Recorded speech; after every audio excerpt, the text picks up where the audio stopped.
السلام علیکم ناظرین حضرات، چینل کو ابھی سبسکرائب نہیں کیا ہے تو چینل کو سبسکرائب کر لیجئے، ساتھ میں بیل آئیکن ضرور دبا دیجئے تاکہ آنے والی ویڈیو کی نوٹیفیکیشن آپ کو ملتی رہے۔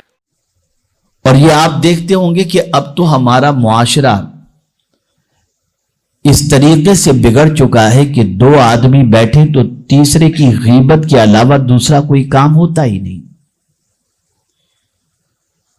اور میرے پیارے آقا صلی اللہ تعالی علیہ وسلم کے پیارے دیوانوں، لفظوں کے تیر حضور پر بھی چلے تھے صلی اللہ علیہ وسلم، اور آج بھی ہمارے معاشرے کے اندر یہ الفاظ کے تیر چلتے ہیں۔ بہت دور جانے کی ضرورت نہیں، ایک ہی گھر کی چھت کے اندر ساس بہو کو دیکھ لیجئے، میاں بیوی کو دیکھ لیجئے، تو یہ ساری چیزیں آپ کی نگاہوں کے سامنے ہوں گی۔ ایک ساس بڑی مشکل سے چاند جیسی بہو کی تمنا لے کر کے آتی ہے، لیکن وہی چاند جیسی بہو کچھ دنوں کے بعد ڈائن بن جاتی ہے۔ یہ ماحول ہے ہمارے یہاں کا۔ ایک شوہر شادی کے پہلے دوسرے دن اپنی بیوی سے کہتا ہے تو اگر کہے تو تیرے لیے آسمان سے چاند توڑ کے لے کر کے آؤں، اور کچھ دنوں کے بعد یہ کہتا ہوا نظر آتا ہے کہ اب تو کب تیری ماں کے یہاں جاتی ہے، میرا جی تو اس سے بھر گیا۔ یہ ہے، یا آپ معاشرے کے اندر روز دیکھتے ہوں گے اور اس کا مشاہدہ کرتے ہوں گے۔ میرے پیارے آقا صلی اللہ تعالی علیہ وسلم کے پیارے دیوانوں، یہاں ایک حدیث میں آپ کی سماعتوں کے حوالے کر دوں خوشی سے متعلق، تاکہ اس حدیث مبارکہ کو پیش نظر رکھتے ہوئے میری اگلی گفتگو کو آپ سماعت فرما سکیں۔ اللہ پر ایمان لانے کے بعد کون سا عمل اللہ کو سب سے زیادہ پسند ہے؟ آقا کریم صلی اللہ علیہ وسلم ارشاد فرماتے ہیں، احب الاعمال بعد الایمان باللہ ادخال السرور فی قلب المسلم۔ اللہ پر ایمان لانے کے بعد جو عمل اللہ کو سب سے زیادہ پسند ہے وہ یہ ہے کہ تمہاری وجہ سے کسی مسلمان کے دل میں خوشی دوڑ جائے، یعنی تم ایسا کرو کہ مسلمان کا دل خوش ہو جائے۔ یہ حضور صلی اللہ علیہ وسلم کا ارشاد ہے۔ اب میرے پیارے آقا صلی اللہ تعالی علیہ وسلم کے پیارے دیوانوں، جب ہم معاشرے میں رہتے ہیں، انسانوں کے ساتھ رہتے ہیں، فیملی کے ساتھ رہتے ہیں، دوستوں کے ساتھ رہتے ہیں، کاروباریوں کے ساتھ رہتے ہیں، تو ظاہر سی بات ہے کہ کچھ انبن تو ہوگی نا۔ اب اس انبن کی وجہ سے ہم غم کے شکار ہو جائیں گے، تو اب حضور صلی اللہ علیہ وسلم کو رب نے تعلیم عطا فرمائی کہ میرے محبوب کس طریقے سے اس معاشرے کو خوش کیا جائے، تو رسول اعظم صلی اللہ علیہ وسلم کو اللہ نے فرمایا، خذ العفو، میرے محبوب معافی کو اختیار کر لو۔ اگر آپ کو معاشرے کے اندر خوش رہنا ہے تو اس کا پہلا دستور یہ ہے کہ فرگیونیس، معافی کے اصول کو اپناؤ۔ اب اگر اس کو میں سائیکولوجیکل سمجھاؤں تو بہت اچھی طرح آپ کی سمجھ میں بات آ جائے گی۔ جو معاف نہیں کرتا وہ منصوبے بناتا ہے، اس نے مجھے ایسا کہا نا، ٹھیک ہے اب میں دیکھتا ہوں، بلایا دوست کو، پلان شروع۔ اب وہ پلان بناتا رہے گا، رات کو کروٹیں لیتا رہے گا، پریشان رہے گا، نیند نہیں آئے گی، سوچتا رہے گا اس کو کیسے گراؤں، اس کو کیسے ذلیل کروں، اس کو کیسے رسوا کروں، اس کو کیسے سبق سکھاؤں۔ اب یہ پلان بناتا رہے گا، اسی پلان میں اس کی زندگی غم میں ڈوب جائے گی، اس کی رات کی نیند ختم ہو گئی۔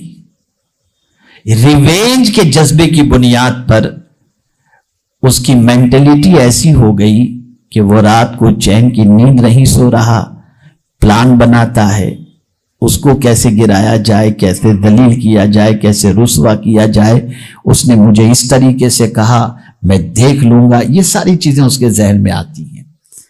قربان میرے رب کی عظمت پر اور اس کے پیارے حبیب صلی اللہ علیہ وسلم کی عظمت پر کہ معافی کو اختیار کرنے کا حکم اللہ عز و جل نے اپنے محبوب صلی اللہ علیہ وسلم کو عطا فرما کر یہ رسول اعظم کی سنت بنا دیا کہ معاف کرنا میرے محبوب کی بھی سنت ہے اور میری بھی سنت ہے.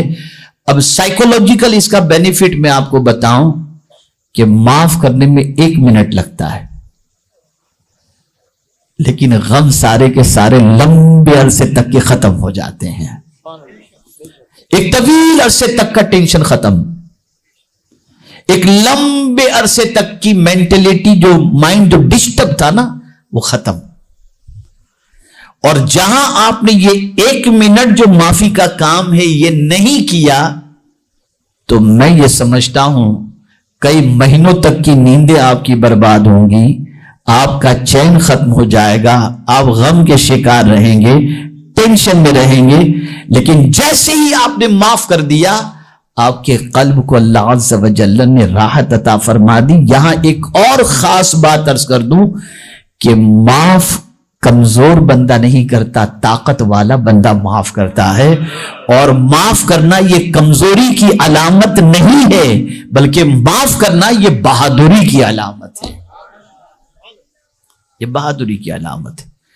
کبھی انسان کے دل و دماغ میں شیطان وسوسے ڈالتا ہے، ارے تجھے یہ بزدل سمجھے گا، ارے تجھے یہ کمزور سمجھے گا. معاف کیا کہتا ہے؟ چھوڑنا نہیں اس کو، معاف کرے گا تو تیری ویلیو گھٹ جائے گی. یہ سب شیطانی ہتھ کنڈے ہیں، شیطانی وسوسے ہیں. میرے آقا صلی اللہ علیہ وسلم ارشاد فرماتے ہیں صدقہ دینے سے مال کم نہیں ہوتا اور معاف کرنے سے عزت کم نہیں ہوتی. معاف کرنے سے عزت کم. آپ زندگی میں کبھی اس کو دیکھ لیجئے گا. میں اس کو ایک چھوٹی سی مثال کے ذریعے سمجھاؤں تو بات سمجھ میں آئے گی. ہمارا مزاج کتنا خراب ہے میں آپ کو بتاؤں. ہم اگر بائک والے ہیں نا اور ہماری بائک جا رہی ہوگی، بیچ میں کوئی سائیکل والا آ جائے گا نا تو ہم غصے میں آ جائے گا، بیچ میں کہاں سے آ گیا.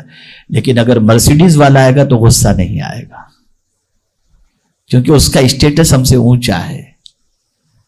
ہم خود سائڈ کنارے پہ گاڑی بائک سائڈ میں کر دیں گے، اس کو جانے کے راستہ دے دیں گے. غریب کا بچہ بیچ میں آ گیا، غصے میں آ گئے.